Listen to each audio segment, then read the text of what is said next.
Okay, for this assignment on classroom rules and procedures and teacher withedness, I chose to observe the three teachers I am currently working with. The first uh, teacher was Miss Rader, and she teaches math. The second teacher, uh, Mr. Bullington, teaches biology, and finally, Mr. Beatty's history class. Miss Rader has her room arranged primarily in rows. However, along the sides, the rectangular shaped tables are forming L's. Miss Rader has her class rules posted at the back of the room. This makes it difficult for the students to see them when needed and to be reminded of them when they are not following the rules. Her rules are be here, be prepared, and be considerate. On the morning that I did my observations, students came in very talkative. They were expected to pick their notebooks up from the bin, take their seats, and start on the warm-up, which Miss Rader had written on the board. After about 5 minutes, most of the students had settled into their seats and started on their warm-ups. Miss Rader then walked around and assisted students who were having difficulty with the warm-up problems. I believe she was able to get a good look at what was going on in the classroom at the time and whether or not students were on task.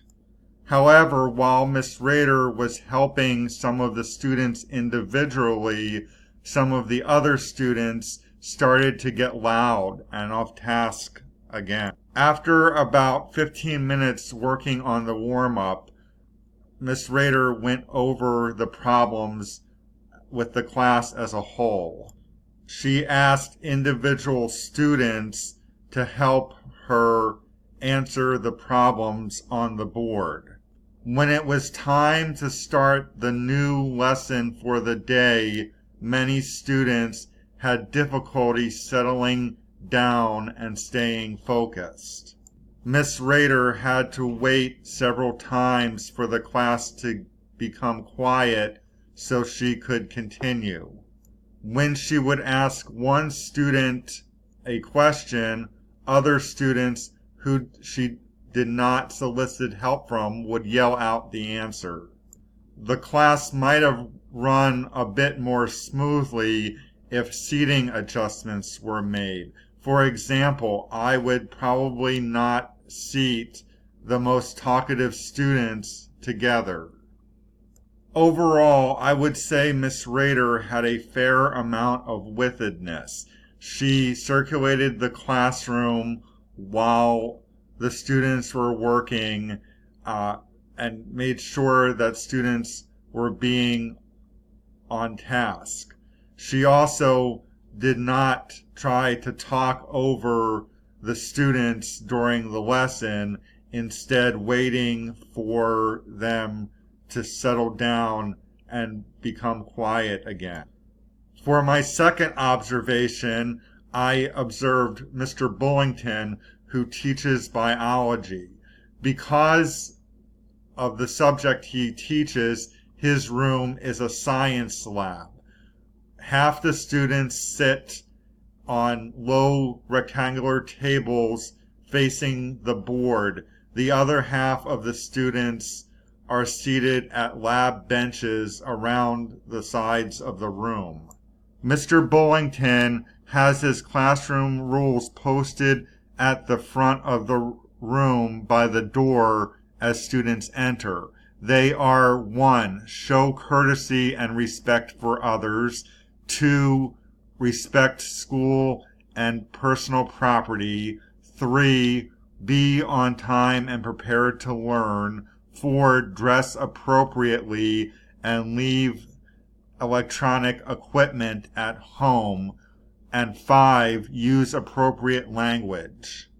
On the day of my observations, the students came in loud and had trouble settling down and working on their warm-ups, which was to copy questions about the video they were about to watch.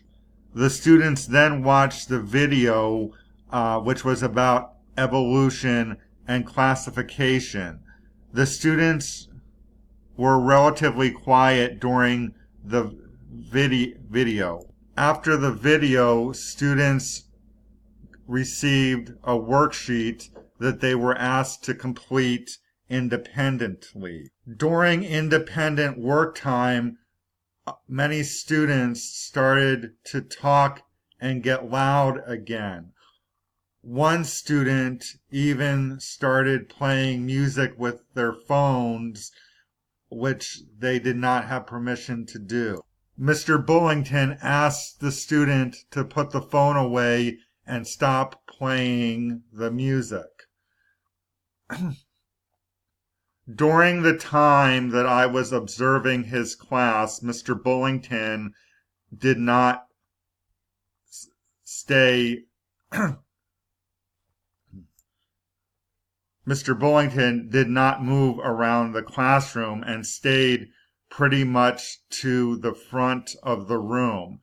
I am not sure how much wittiness Mr. Bullington had, since a lot of students were talking when they were not supposed to, and Mr. Bullington continued on with the lesson anyway.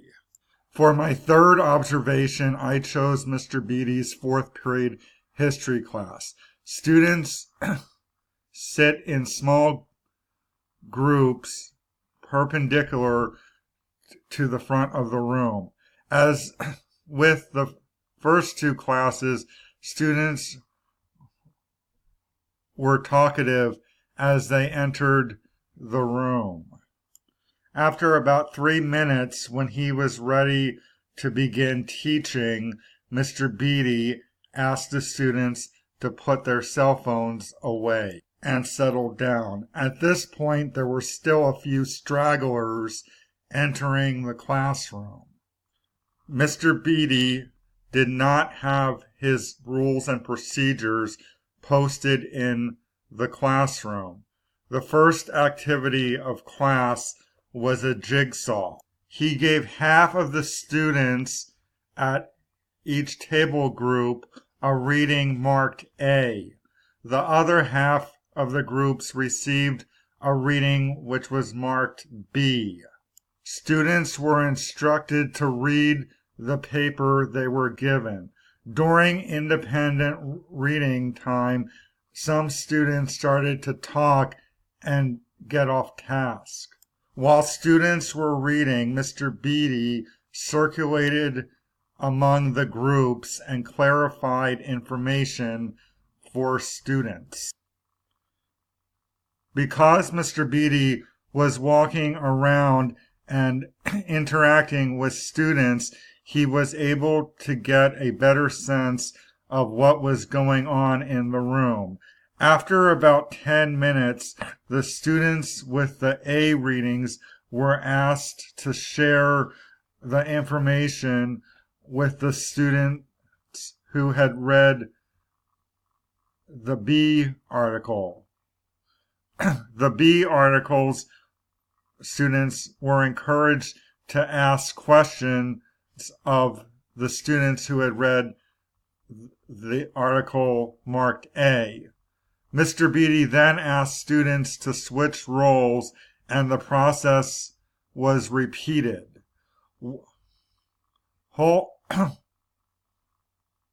While the students were supposed to be sharing information with each other, some groups sounded as though they were getting off task and talking about unrelated things. Mr. Beatty got these groups back on topic.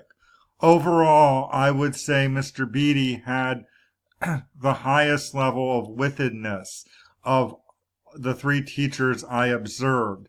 I speculate this is because he circulated the classroom, engaging in students. He is also a more experienced teacher.